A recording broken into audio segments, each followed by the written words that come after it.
Our next guest doesn't believe that Bitcoin is a bubble. In fact, he says the cryptocurrency could soar to, get this, $500,000 in 3 years. The always controversial John McAfee joins us now. John, great to speak with you. Great to speak with you. Thanks for having me on. How do you get to $500,000 in 3 years? Well, let's not worry about that. Let's worry about people calling you got the a bubble. bet going online on that. Yes, I do.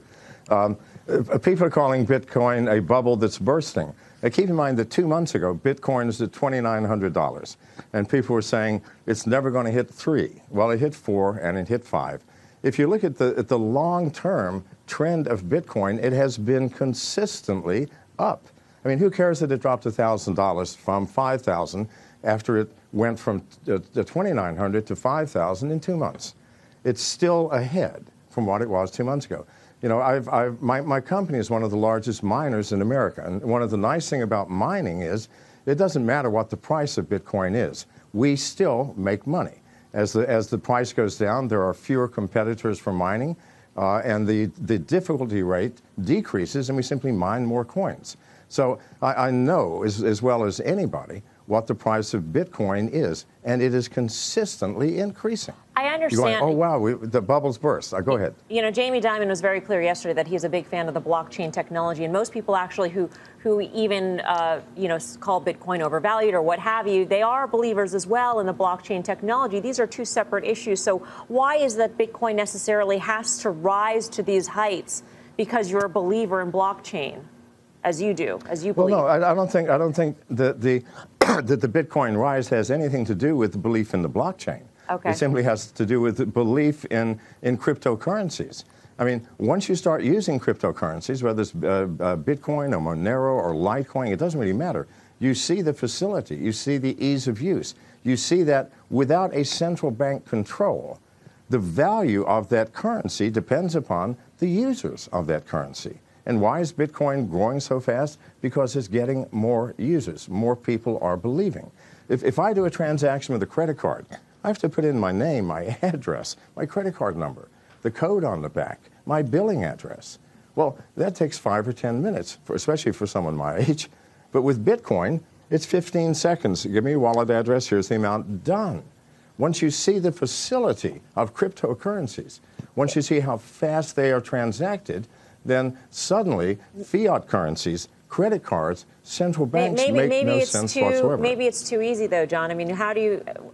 I'm sure the government would like to track where this Bitcoin is going, and they would love to tax people on this. And so if you use Bitcoin, you may not have that sort of paper trail, so to speak, as to where people are making revenues or earning money. So are you concerned that government intervention in some way could actually slow this down?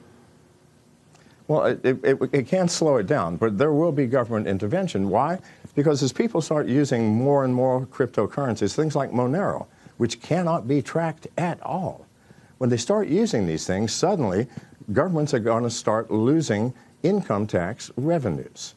And they're going to panic, and they're going to say, this is against the law. But how do you stop something that cannot be stopped? I mean, this is not something unique to America where you can just shut it down. I mean, I can use the Tor browser or the Onion browser and access Bitcoin wallets all over the world, and no one will ever know.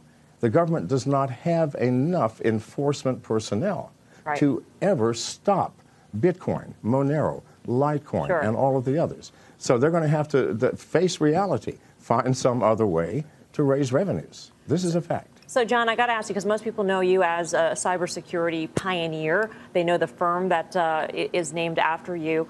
In between that time and now, you had a very interesting life. And actually, some reports say that, you know, it's the insane life of John McAfee, that you once lived in Belize, which is true, allegedly got caught up with drugs and other illegal activities. Bitcoin has a bad rap of being used in the underground. That's why people want to use it, because they want to conceal nefarious activity. Do you see that potential? Are you concerned about that as attracting government regulation? No, not at all. I mean, I'm still a security specialist, and I keep track of the dark web. Bitcoin is very seldom used anymore on the dark web. It has been replaced by Monero as the currency of choice, because Monero is absolutely anonymous, cannot be tracked, either the sender or receiver of any transaction. They're literally invisible. So it's not Bitcoin itself, but cryptocurrencies as a general group of things that are being used on the dark web. And that will always be the case. Bitcoin used to be the one because that was the only one available, but not anymore. So Bitcoin is sort of out of the dark web and into the light. And 99.99% of its use is legitimate. So, you know, John, I don't know if you know about this, but, you know, Jamie Dimon watches the show pretty frequently. He's probably listening to you right now. I mean, do you have any words for him as to why he's got it wrong? I mean, would you want to place that same bet that you made on the internet with Jamie Dimon, for instance? No, I would like to say this, Mr. Dimon. I respect you, sir, for your position. You know, people who rise to your position are not idiots. However, sir, what is, you called Bitcoin a fraud. I'm a Bitcoin miner. We create the Bitcoins. It costs over $1,000 per coin to create a Bitcoin. What does it cost to create a US dollar? Which one is the fraud? Because it costs whatever the paper costs. But it costs me and other miners over $1,000 per coin. It's called proof of work. We have put massive amounts of computing power and electricity in creating these coins. Surely there's some value in that work that we did to create the coin. And the fact that Bitcoin is consistently growing in its use and in its value has to say something. You know, sure, it will rise and fall, and it is highly volatile, as all new technologies are.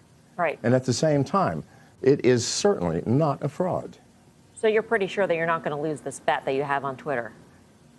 No, I don't ever lose bets. Sorry for my bets. All right, then. John McAfee, great to speak with you. Thank you.